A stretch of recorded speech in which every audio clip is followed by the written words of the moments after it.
Hello friends, welcome back to media talks. நான் உங்கள் மௌனிகா.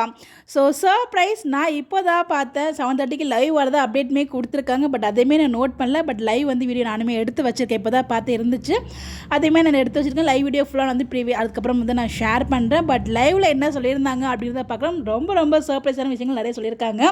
அதுவும் வந்து கூடிய சீக்கிரமே வந்து வீக்காக ரீயூனியன் பண்ணுறதாகவும் சொல்லியிருக்காங்க. நம்மளுக்கு வந்து தேங்க்ஸ் சொல்கிறதுக்காகவும், அது மட்டும் இல்லை ஏன் குமரன் அடித்தார் அப்படிங்கிறதுக்கான ரீசனும் அங்கே வந்து சொல்லியிருப்பாங்க. அதுக்கான விளக்கத்தையும் வந்து கொடுத்துருக்காங்க. ஏன்னா வந்து நேற்றுக்கு ப்ரோமோ வந்து நம்ம அந்த அளவுக்கு ட்ரெண்டிங் பண்ணிருக்கோம். ஏன்னா இந்த மாதிரி ப்ரோமோக்கெலாம் மேக்ஸிமம் வந்து ஃபேன்ஸ் வருத்தப்பட்டிருப்பாங்களே தவிர, பட் ஆனால் ப்ரோமோ இந்த அளவுக்கு இப்போ வரைக்கும் ட்ரெண்டிங்கில் போயிட்டுருக்கு. அவ்வளோ லைக்ஸ், அவ்வளோ கமெண்ட்ஸ் வந்து பண்ணிகிட்ருக்காங்க.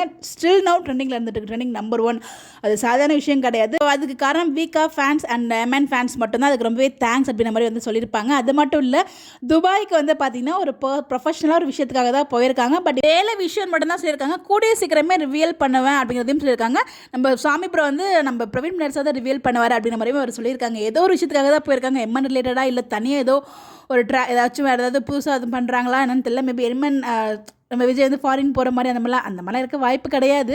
அவங்க எம்என் வந்து எம்என் சொல்லியிருப்பாங்க. பட் கூடிய சீக்கிரமே வந்து ரிவீல் பண்ணுறதா சொல்லியிருக்காங்க. வேறு ஏதோ ப்ராஜெக்டாக இருக்கும் போல், ஏதோ சம்திங் நியூ. அதை நாங்கள் வெயிட் பண்ணி பார்ப்போம். அதை பற்றி தான் நானும் யோசிச்சிட்டே இருக்கேன். உங்களுக்கு எதுவும் கெஸ் தான் மறக்காமல் கமெண்ட்டில் சொல்லுங்கள். நானும் என்ன சொல்ல போகிறாங்க, எப்போ சொல்ல போகிறாங்கன்னு சொல்லி வெயிட் பண்ணிட்டு இருக்கேன், பார்ப்போம். அடுத்ததாக வந்து பார்த்திங்கன்னா கூடிய சீக்கிரமே வந்து வீக்காக ரீயூனியன் இருக்கும். கண்டிப்பாக ஒரு ஹெவியான எமோஷனலாக தான் இருக்கும். நிறைய அப்கமிங் நிறைய இன்ட்ரெஸ்டிங்கான ட்ராக்கும், அதுக்கப்புறம் வந்து எமோஷனல் மிக்ஸ்டு எமோஷனாக தான் இருக்கும் ஃபுல் ட்ராக்குமே. கண்டிப்பாக அந்த வீக்காக எமோஷன் அது 2 பேரும் சேரும் போது அந்த ஒரு எமோஷனல் ரொம்ப அழகாக இருக்கும். உங்களோட சப்போர்ட் கொடுத்துட்டே இருங்க, திட்டாதீங்க. எல்லோரும் வந்து திட்டிகிட்டு இருக்கீங்க. ஒரு புதுசாக ஒரு ட்ராக் கொண்டு வந்தால் நீங்கள் வந்து அதை ரசித்து பாருங்கள், எங்களுக்கு சப்போர்ட் கொடுங்க. இது ஒரு ஸ்டோரி தான் அப்படிங்கிற மாதிரி நம்ம வந்து விஜயுமே சொல்லியிருப்பார். இது நீங்கள் வந்து உள்ள ரொம்ப டீப்பாக யோசிச்சு ஜஸ்ட் ஒரு ஸ்டோரி, எங்களுக்கு உங்களோட சப்போர்ட் எப்போயும் போல கொடுத்துட்டே இருங்க அப்படிங்கிற மாதிரி நிறைய விஷயங்கள் வந்து எங்கள் லைவில் சொல்லியிருந்தாங்க. அது எல்லாமே உங்களுக்காக நான் அடுத்த வீடியோவில் நான் ஷேர் பண்ணுற லைவ் வீடியோவை நீங்கள் செக் பண்ணி பாருங்கள், பார்க்காதவங்க.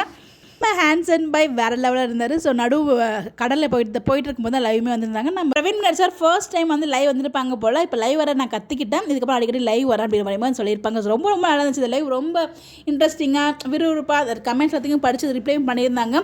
அந்த சாய் பிரமோத்தமும் நம்ம கேள்வி கேட்கற எல்லாத்தையுமே அவங்க கேட்டாங்க, நீங்கள் எதுக்காக அடிக்க விட்டீங்க குமரனை விஜய் வச்சு, அவர் எதுக்கு இப்படி கஷ்டப்படுத்துறீங்க, என்னால் பார்க்கவே முடியல. ஸோ நிறைய விஷயங்கள் வந்து அவங்க கேட்டிருப்பாங்க. இதுக்கு தான் நீங்கள் பதில் சொல்லியே ஆகணும் அப்படிங்கிற மாதிரிலாம் சொல்லியிருப்பாங்க. நல்லா இருந்துச்சு லைவ் பார்க்கும்போது. இப்போ இந்த ஒரு லைவ் வந்து அன்எக்ஸ்பெக்டட் தான். நான் லைவ் வரங்கிறது அந்த அப்டேட்டுமே நான் பார்க்கல. எதார்த்தமே இப்போ இன்ஸ்டாகிராம் ஓப்பன் பண்ணும்போது தான் லைவ் இருக்குது, அப்டேட் இருக்குது, எல்லாருமே இருக்குது. ஸோ எல்லாமே சேர்ந்து உங்களுக்காக அவங்க வந்து ஷேர் பண்ணியிருந்தாங்க. அது உங்களுக்காக நான் ஷேர் பண்ணுறேன். துபாய் ட்ரிப் என்னவா இருக்கும், அது என்ன ஸ்பெஷல், என்ன ட்ராக்கு, என்ன எதுக்காக போயிருக்காங்க, உங்களுக்கு எது மாதிரி இருந்தால் கமெண்ட்டில் சொல்லுங்கள். Bye bye.